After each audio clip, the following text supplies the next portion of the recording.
On today's N is for Networking, when is it time to switch from static routing to a dynamic routing protocol? Because you don't have to have a routing protocol, right? You could type static routes on every routing capable device in your network until your poor little fingers went on strike, and it would work.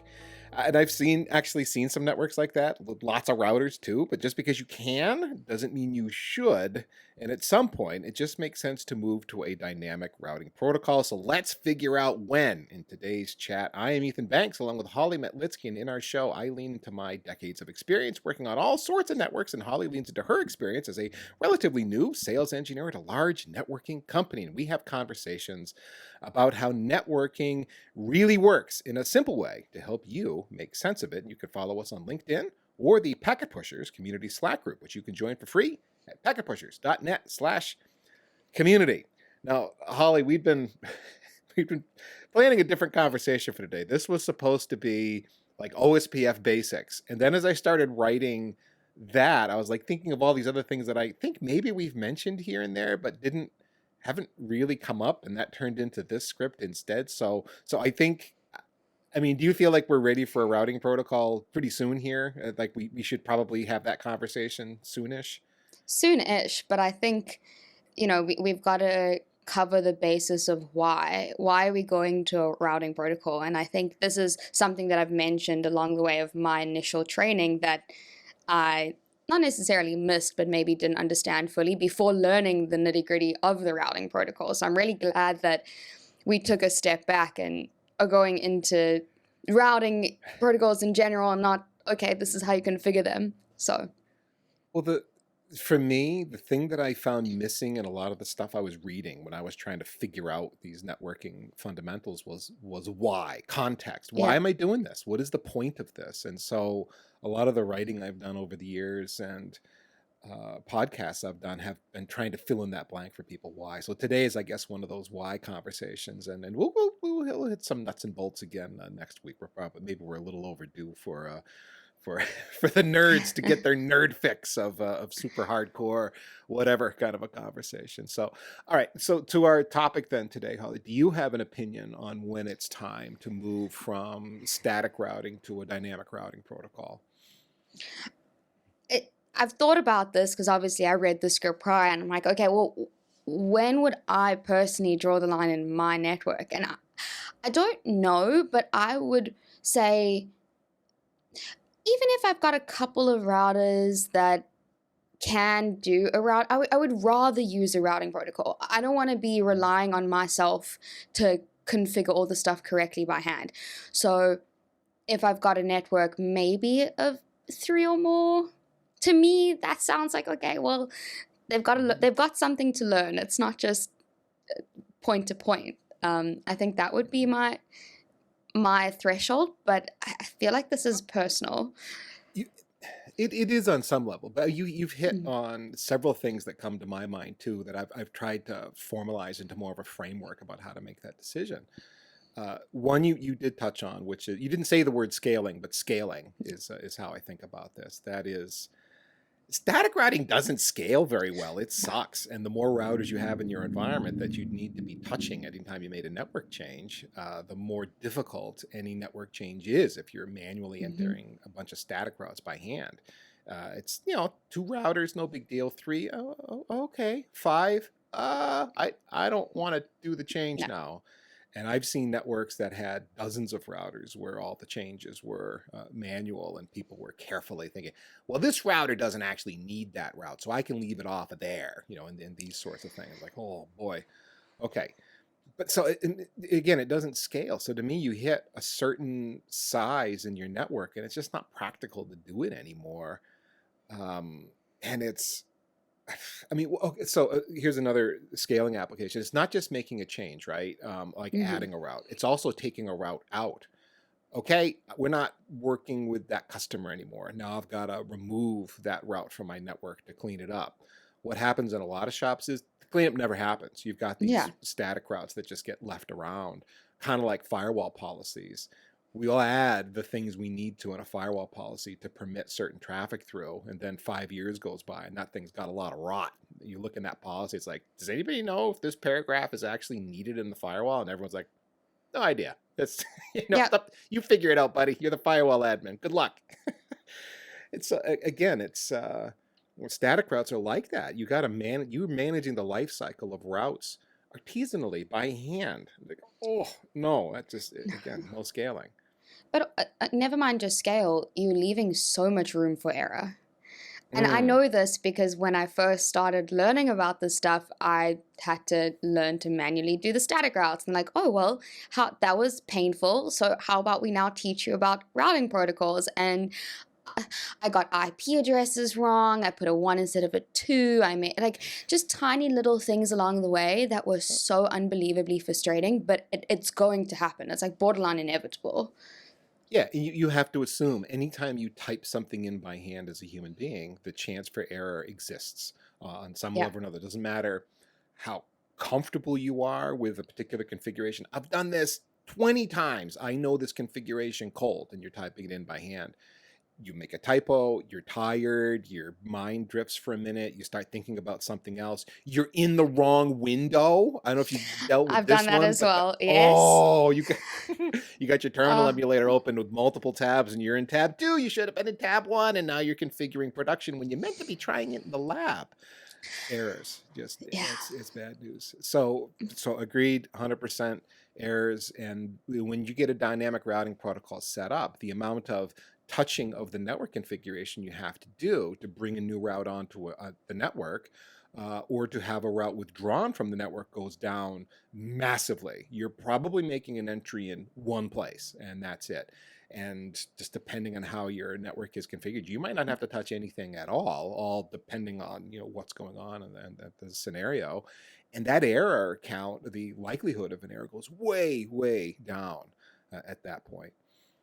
Um, Another concern I have with an all static route network is because it isn't dynamic when you're set up that way, it's hard to react to a changing network. Mm. Circuits go down, you need to reroute. Okay, there are ways with static routes you can weight things and kind of deal with some of those circumstances, but it's like, oh, really? Do you want to be having to think about all those circumstances? When if you've got a properly configured dynamic routing protocol, it's going to, hey, circuit's down. I'm going to adjust and flip the traffic over to this other link, and it happens automatically. You don't have to worry about it. And when the previous link comes back up, traffic can go back if that's the preferred path. You do that with static routes, and again, there's ways with weighting static routes and things, but you don't you don't want to do that.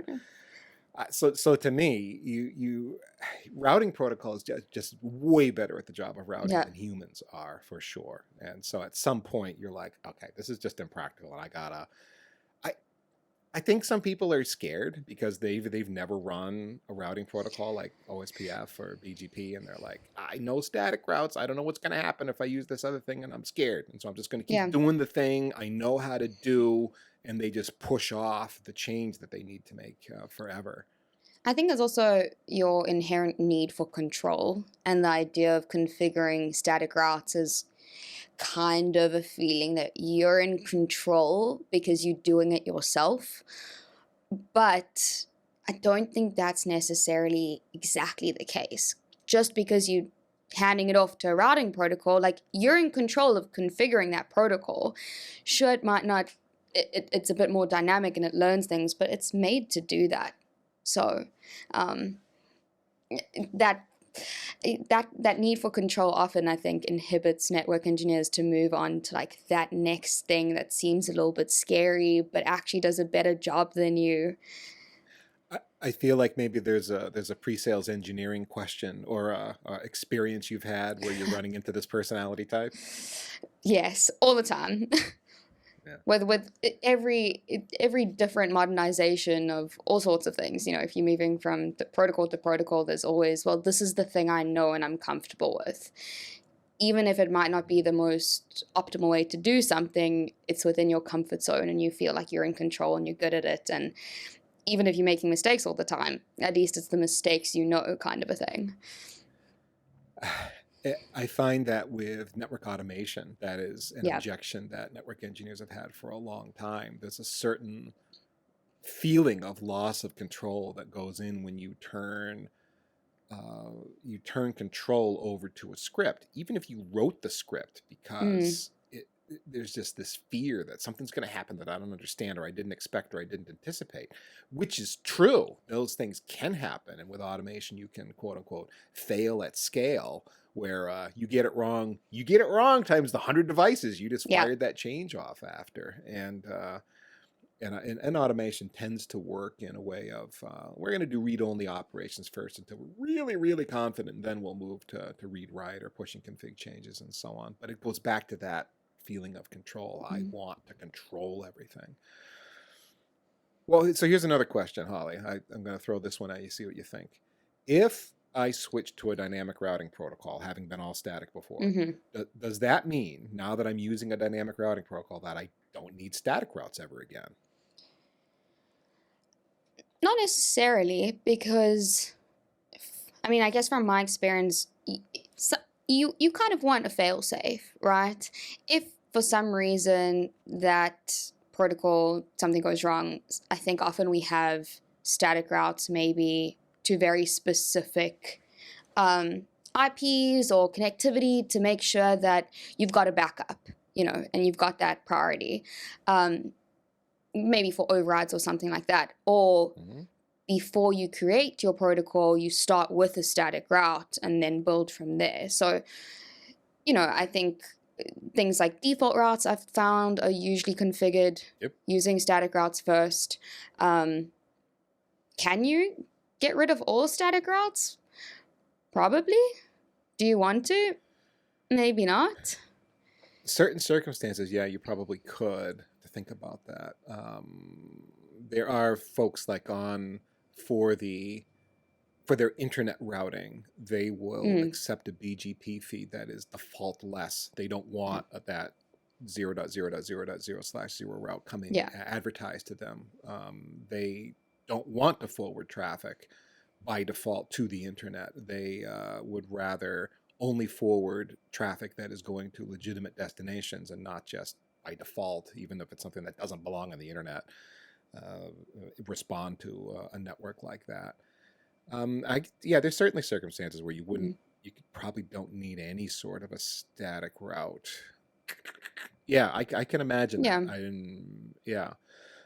But still, there's a lot of tools, as you were talking about, fail-safes and overrides and default routes and these kind of things, where you're still going to have some static routes in your environment, but rather than the static route being the default way you instruct a router how to forward traffic for a wide variety of networks, they're isolated corner cases solving specific problems. So let me give you some examples. You mentioned one, which is a default route. You've got your default route that is, if nothing else was advertised to me telling me how to get to this network, just follow the default route. This is the route that's going to catch everything that isn't identified by a more specific route in the routing table. And that's commonly used for internet routing, and can be used in things like multi-area OSPF, where you've got your backbone area, usually that's area 0, and you've got a different area, say area 1. You could set up area 1 so that all you're really announcing in there is a default route. I guess that's not a static route in that circumstance. But you could set up a default route coming out of that area. Oh, never mind. That's a bad example, I guess. But I know where I was going, but it doesn't matter. No, it's getting too complicated. And then you mentioning multi-area OSPF. I think we'll put that on the shelf for next week. Before we're gonna have the OSPF conversation, but the first time we're going to talk about it will not be multi-area. We'll just talk about single area. I was going to say OSPF, tread lightly, because you're going to have some angry people. So shelf that, listeners. Don't get angry yet. You can shout at us next week. Okay, so another good example is you use a static route to point to destinations that you can't learn dynamically. So here's a very frequently used example would be VPN tunnels, B2B. You're peering with someone who's a business partner of yours, but their network is not your network and vice versa. So you guys aren't sharing a dynamic routing protocol. You could. I mean, you might do BGP or something, but maybe you wouldn't. You just use static routing, saying, oh yeah, the network that they're sharing with us is 192.168.10.0/24. I'm going to have a static route that points across the VPN tunnel so that my network knows how to get to that network. And then you might do something called redistribution of that static route into your dynamic routing protocol. Have you run into redistribution, Holly? I definitely have. Um, Gosh, it's funny. I haven't manually configured a routing protocol in a while, um, which is kind of sad, but I definitely have, is the short answer. Yeah. So redistribution is the concept of what? How would you describe it?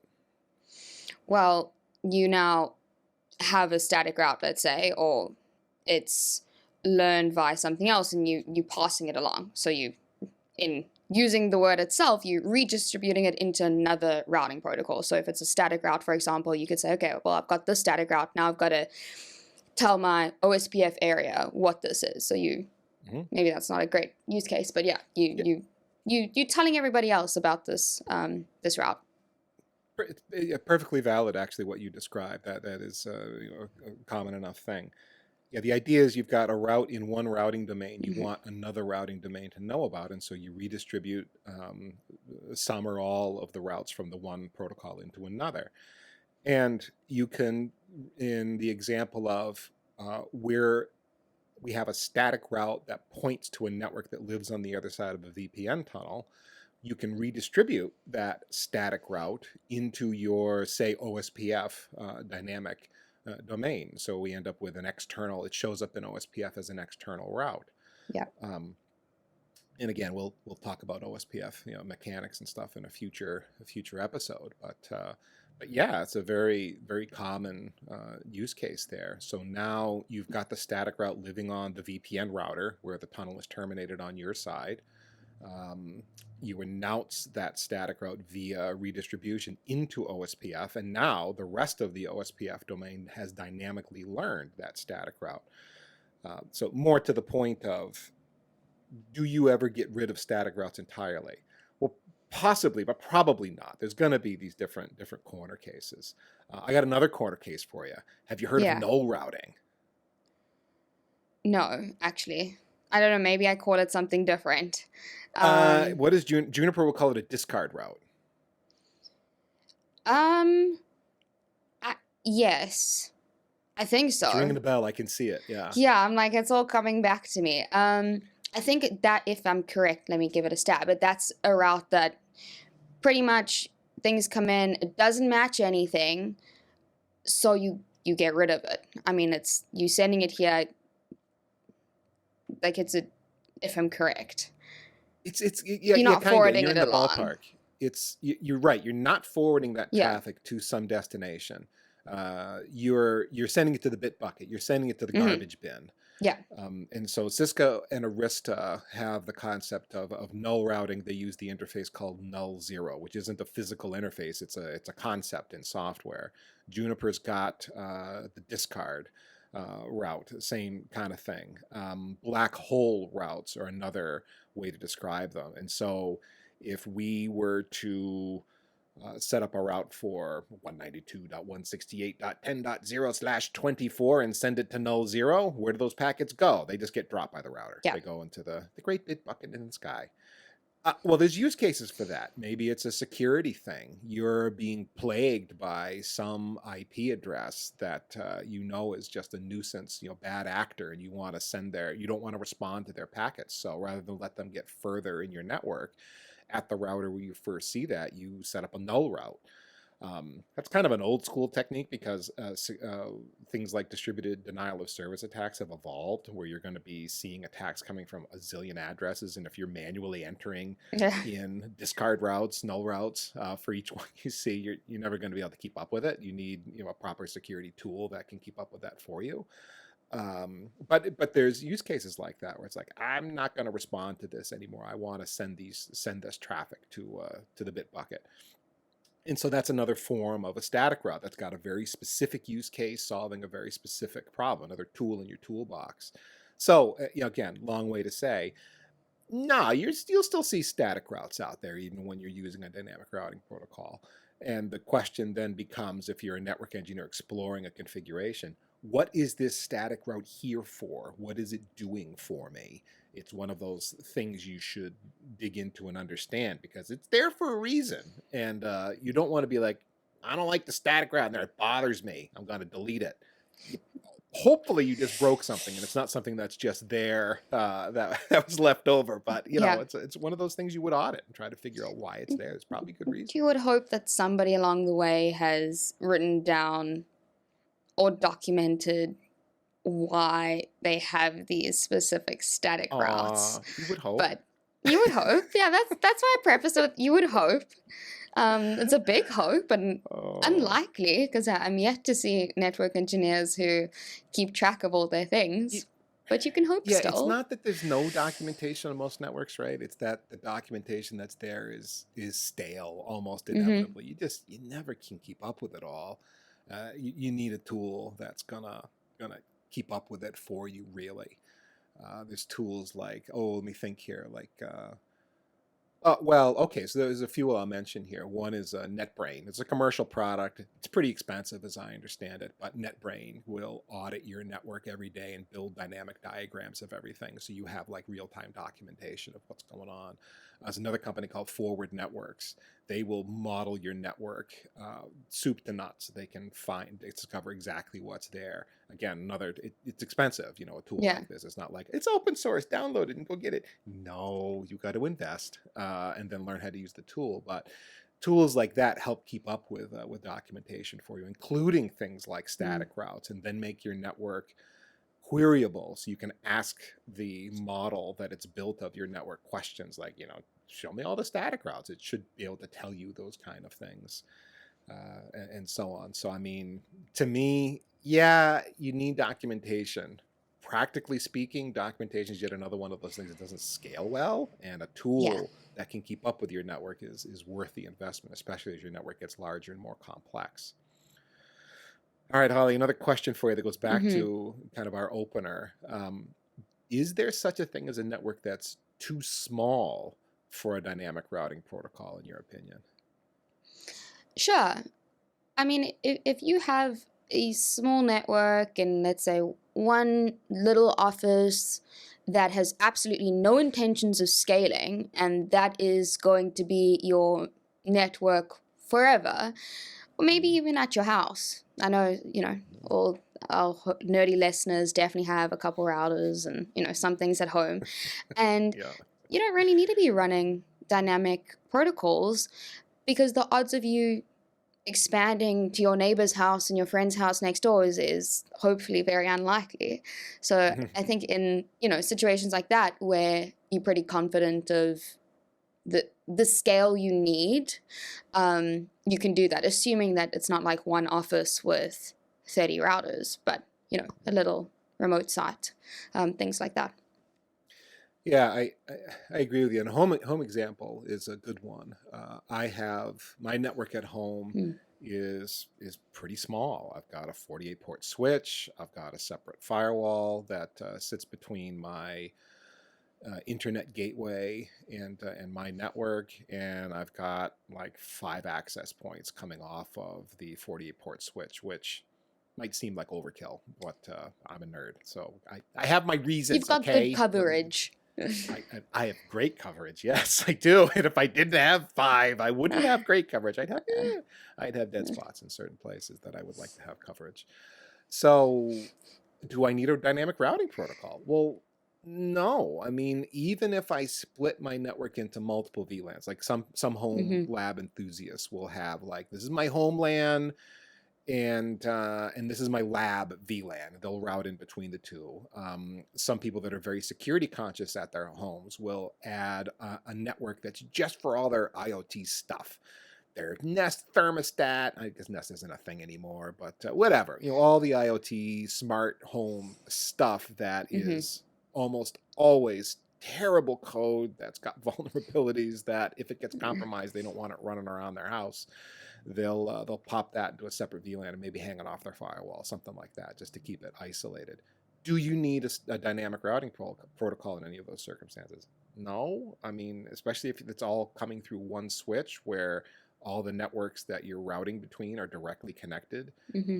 Routing protocols are for announcing to other routing capable devices what networks that router knows about, and learning from, vice versa. So if you've only got like one routing capable device, uh, what's the protocol doing? You could run Yeah. it, but you're not talking to anybody. So what are you achieving? And I think this actually goes back to something like a topic that we've discussed along the way is like being thoughtful in things that you configure. So I'm not just going to configure a routing protocol because, oh, well, maybe I might need it or things like that. It's keeping your configurations clean. And, everything that's in there should be well thought out, should be something you need and not, well, I'm just going to add this in because later I might need it. That's not a great way of, I mean, unless you literally might need it. But in your home situation, Yeah, well, you're not going to need it. but I think there is something in Mm, what you're saying about if you might need it.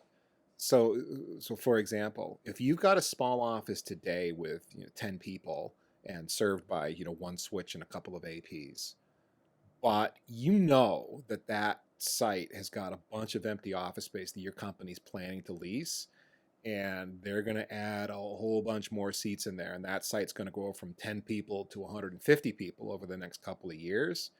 Does it hurt anything to throw a yeah. dynamic routing protocol on there just to be ready, because you're going to grow, and what the design is going to be to accommodate that growth will involve dynamic routing? Is it okay to just have the routing protocol sitting there, not really accomplishing much, but just so that's one less thing you have to think about when the growth project comes? It'll just be ready, plug and play.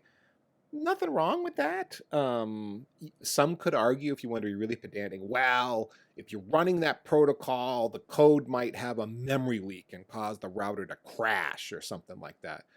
Gosh, I hope not. But yeah, you're not wrong if you're that pedantic, because you've been there before. I've been there before, where that exact thing happened. I needed the routing protocol in this case. It wasn't a funsies routing protocol Yeah. that I was hoping to run later for growth. It was, I had it and it was on a core switch, and I was tracking memory use, and it was climbing, and found out it was the core routing process on that router that was eating memory. Oh yeah, it's a known bug. What's my fix? You gotta load new code and restart the Hmm. router. It's my core router. I don't want to. Yeah, sucks to be you, buddy. Hate to tell my Yeah. boss that story. Yeah.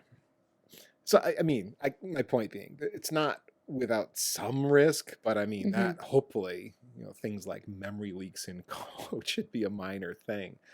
Something else I've done, Holly, that was because we're going to grow soon, is I was in a Cisco shop running HSRP, hot standby routing protocol. We only had one switch in this shop, but I knew a second switch was coming Hmm. in, and that I was going to need hot standby routing protocol to run. This is like a VRRP, virtual router redundancy protocol. Same thing, only it's the Cisco proprietary version. This goes back a ways. I wouldn't do HSRP today. I'd do VRRP given a choice, because that's industry standard.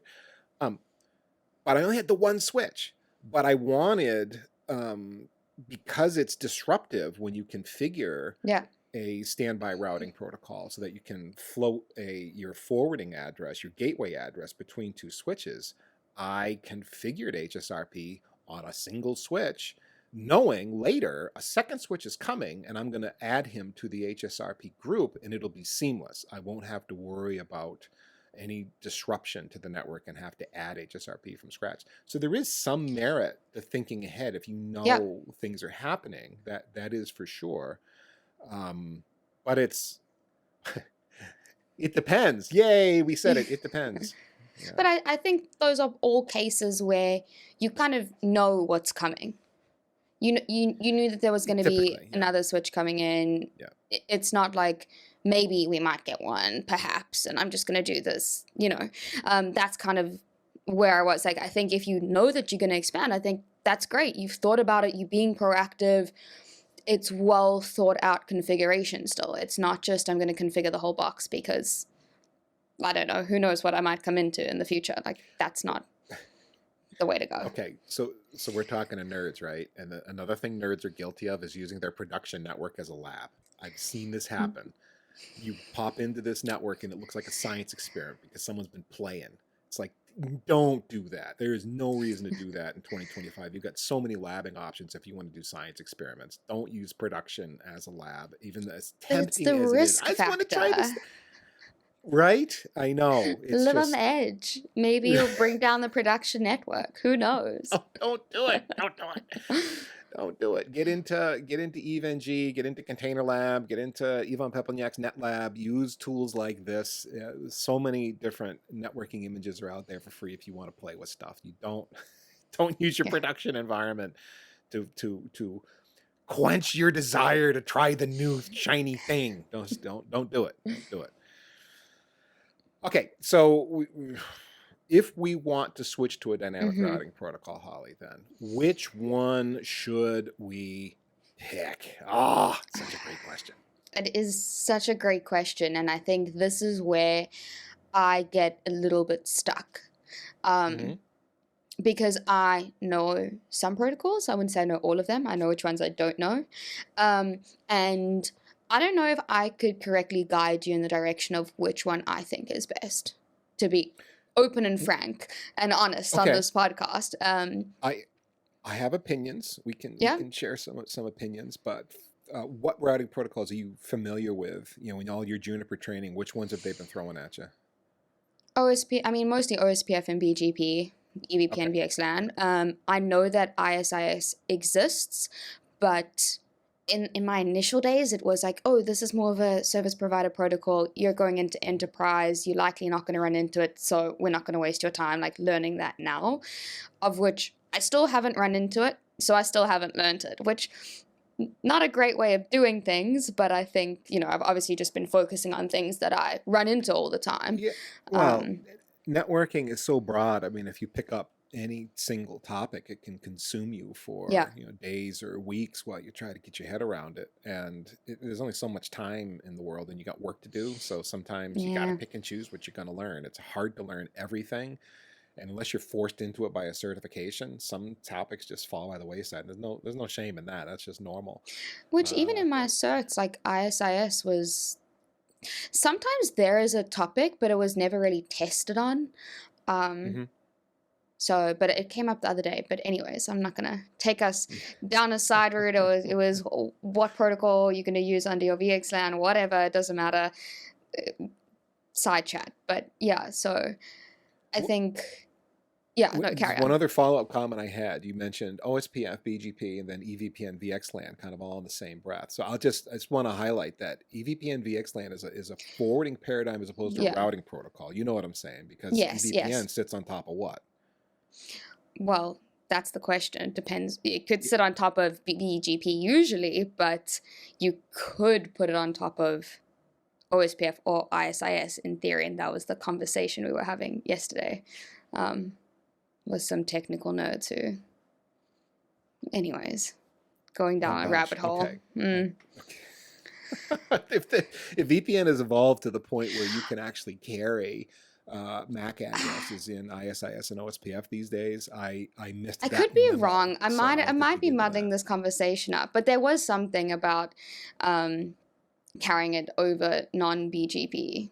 There was some conversation, but yeah. Anyways, It wouldn't surprise me if it was about underlay versus overlay yeah, components, where the underlay might be OSPF or ISIS. The VXLAN tunnel endpoints sitting on top of that and maybe being learned via, and then all of those endpoints being learned in the underlay. And then BGP being used to carry the MAC addresses for EVPN as those NLRI types would be my guess. yeah. But I That honestly, I does haven't. sound about right. It was a long Okay. day. I haven't kept up with things close enough. And conceptually, it's possible. Oh boy, I have to think about that. I don't know that there's any. The weird thing about BGP is you can stick anything in there, you Yeah. can just define a new NLRI type and carry whatever you want in there. I don't know that OSPF or ISIS allow for that. I have to think about that. Not that I can think of off the top of my head. Okay, so let's move the conversation along. Which routing protocol Mhm. should we pick? Let's throw in a couple that. Well, let's start with RIP. routing information protocol. Yes, that's that's what it stands for, right? Yeah, I think so. I'd bring it up not because you should use it, but because it pops up in like every training material for networking involves RIP, or it seems to, Hmm. because it's used as an example of like a very basic routing protocol. And if you're trying to understand dynamic routing, it introduced the concept of cost using hop counts, and there's things like split horizon and other things that come up. But do you actually use RIP outside of your classroom environment? I No, personally have never seen RIP in production anywhere in 30 years. It's a thing. It exists. It's useful as a learning tool to kind of help you start getting your head around dynamic routing protocols. But I haven't seen it anywhere. Have you? no, You deal with a lot of no, customers. no, and No. I've never actually discussed it outside of a learning environment either. It's never come up. Yeah. Okay. Okay. So we agree on that. RIP. So oddball thing I want to throw at you here, which is when you get into dynamic routing protocols, we think as network engineers about switches and routers and firewalls, things that can run an instance of a routing protocol and form neighbor relationships and talk to each other.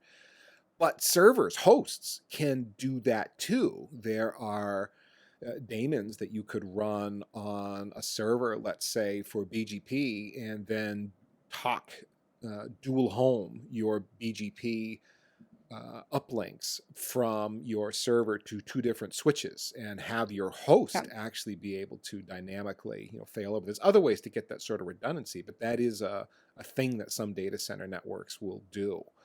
So I just wanted to point out that that's possible, especially with BGP and OSPF. Lots of routing daemons out there that would allow your host to participate, and that could be interesting. All of a sudden, it's like, oh, my server can be a router. Yeah, it can, and it is. Even if you're only doing connected routes or static routes, you can look at a routing table that you've got on your Linux box or your Windows host, and think of it, and should think of it, as a router, as a routing capable device. 100%. So RIP would have been one of those daemons back in the day that you might have run on a server, way back in the day, but you might have. But again, are you going to see that in production? I mean, run it in your lab to make sure you can meet whatever requirements for whatever certification you're studying, if that's part of it, Yeah. if that matters. Beyond that, I, again, never seen it. Here's another one for you, Holly. Your work at Juniper, I don't know how much of this you might seen, but Cisco shops have run Cisco's routing protocol for enterprises, EIGRP, Enhanced Interior Gateway Routing Protocol. Have you run into EIGRP?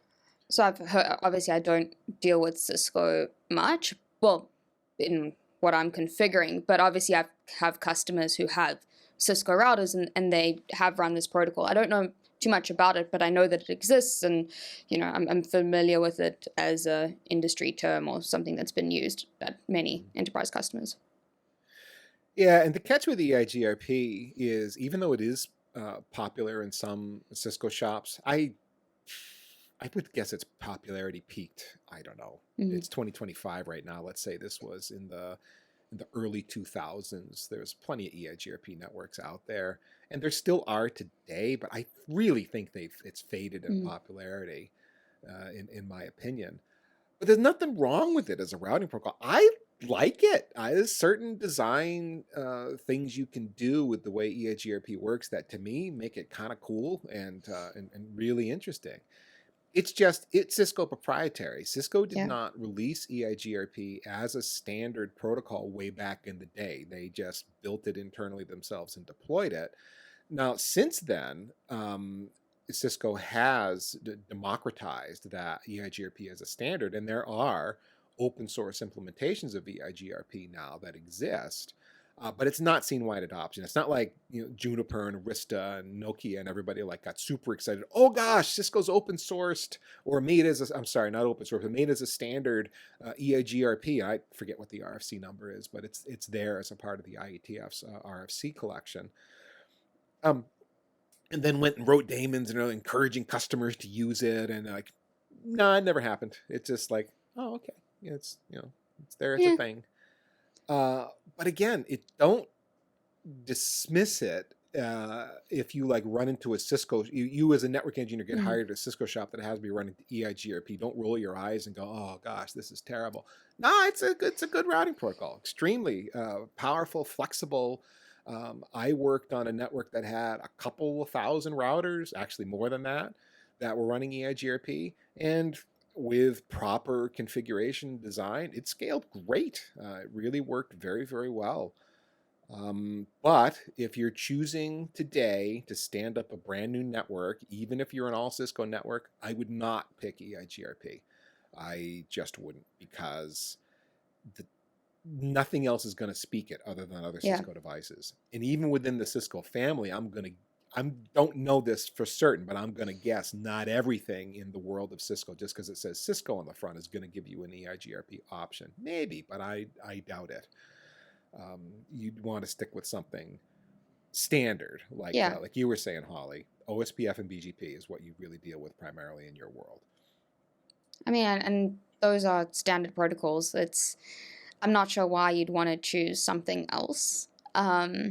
Unless, I don't know, maybe EIGRP has very specific functionalities that meet a very specific use case and requirement. I don't know anything about it, so I don't know if that's possible, but perhaps then. But otherwise, I'd want to choose something that's interoperable with any device that I might purchase along the way and not have to, like, maybe run into issues. Because I'd like to avoid that. Yep, I'm with you 100%. So let's put ISIS off to the side for a minute and Mm-hmm. talk about BGP and OSPF. Because to me, those are the two protocols that, as a network engineer, if you're like, what should I use? You're using one or both of those, depending on what your use cases are. I am seeing BGP increasingly used for everything, which 10 years ago, that was definitely not the case. BGP was like an internet protocol, and you didn't really use it internally on your network. That was something you used at the edge to talk to other networks. It was to get you from one big network on the internet to another big network on the internet, and you use something else Yeah. internally. Well, it is a Uh, border gateway protocol, so Right? So, yeah, that was the intent of it. But now, I mean, it seems to be baked into everything. It sounds like your experience, Holly. yeah, I think it's funny because I deal with all sorts of different things, but BGP is definitely not only used as, I guess maybe its intended purpose, as you mentioned.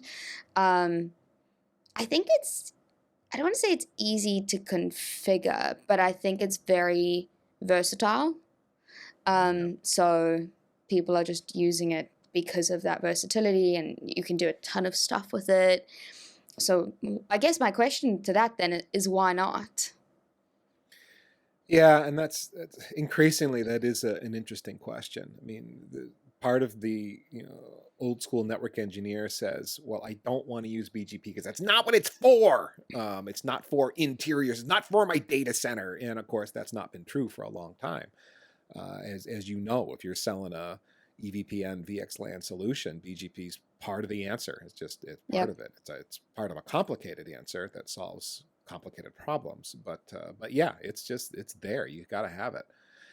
Another thing that's worth pointing out is students of BGP. If you look back in time versus what we have today, as far as what we mean when we say BGP, it's grown a lot. That is, BGP's gotten a ton of features that have been added to it over the last many years that make it more capable and easier to use, and as you said, flexible. Yeah, that's all true. And so now BGP can do things when it didn't used to have those tricks. Like getting BGP to do equal cost multipath, so just evenly load across multiple links, was like really hard. That was like you needed special configuration magic to make that happen. Now it's easier to do that than it used to be, for sure. And it's just part of it. You can do a full BGP data center fabric that's loaded with ECMP and BGP is your routing protocol. Yeah, no problem. You can do that. Um, and of course, BGP has all this other crazy functionality with BGP policy. I'm going to route from here to here this way, and I'm going to inform with communities various things about my routes that I'm announcing into BGP. And you can determine how you want to enter or exit a particular autonomous system via various BGP manipulations that you can do. So there's a lot of things you can do with it that you can't do with really any other routing protocol. I mean, BGP is this complicated, powerful, flexible, as you said, Mm. beast. So it wouldn't be my go-to for like an enterprise network that's got I don't know, a couple of headquarters sites and 50 or 100 remote offices, whatever. I wouldn't go BGP first unless I had a specific reason, or some network application I was deploying required BGP to do the things it did. I'd probably go OSPF would be my inclination. It's a bit simpler, does all the things that you would need it to do, and it's supported everywhere. I mean, you can run Yeah. OSPF on, in my experience, anything. Is that kind of been your experience? Yeah, very much so. I mean, I enjoy working with OSPF Hmm. because it's simple, it's scalable, it's pretty straightforward, and I think you don't need to have a super technical understanding of all the quirks and features about it. You can just, no, I don't want to say you can just do it, but I think, with BGP, there's definitely a bunch of stuff that I don't understand yet, or I don't know yet. It's on my to-do list of like, discover all the cool things BGP can do. Where like OSPF, I don't have that kind of concern of maybe I'm missing out on all those cool quirks and features and everything else. Yeah, it's funny. You start scratching beneath the surface of BGP. I mean, how deep do you want to go? It goes that deep. The different use cases and ways you can configure BGP to accomplish those use cases, most of which are, I would say, part of very large enterprise or service provider networks that deal with multi-tenancy. And a lot of enterprises don't have that problem. They Mm. don't. They can go with a simpler routing protocol, as you put it, OSPF. But OSPF is interesting in that it can be as simple as you need it, but you can get crazy with it if you want. It does a Yeah. bunch of stuff. There's a bunch of features in there that, unless you knew they were there or had a specific reason to turn them on, you're not going to run into them and you'll be just fine without them. You can go nuts with OSPF and complexity if you want, if you like the nerd knobs and really like, I'm going to tweak timers and I'm going to, have multi-area with all these different characteristics because I have my reasons. And yeah, you can go nuts with it. All right, so ISIS, as far as an enterprise routing protocol, Mm. I've not seen it before used in an enterprise. It's usually the underpinnings of a service provider network.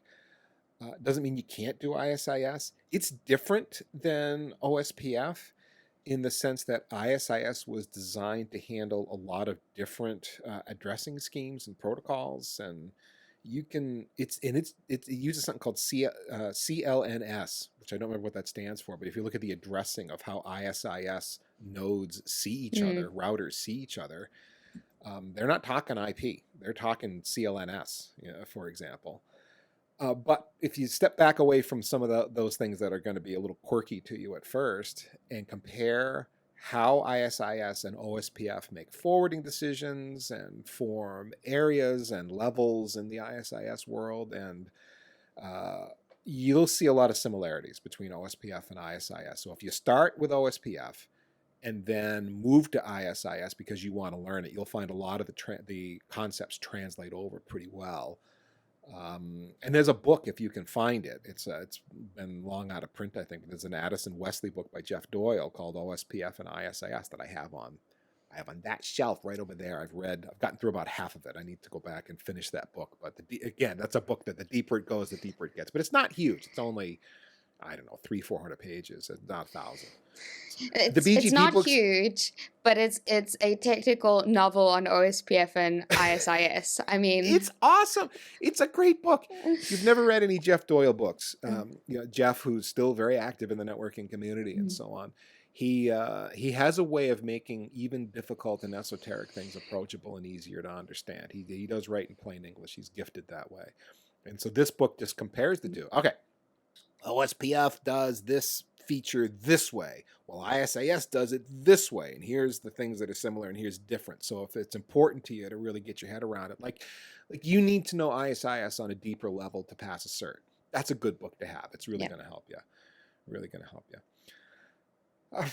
Okay, so I guess is our conclusion then OSPF and BGP are the two protocols you're looking at, and in my opinion, OSPF for the typical enterprise network with BGP at the edge to talk to the internet, unless you need BGP specifically. Yeah. I guess that's where I'm going. Where's your head at? I think that's also the typical learning path that is how it's taught to you, I guess, is in that scenario. And I haven't really run into any crazy BGP networks. They're there, but I'm yet to come across them, or I'm yet to get to that part of a customer's network where they tell me about those crazy things.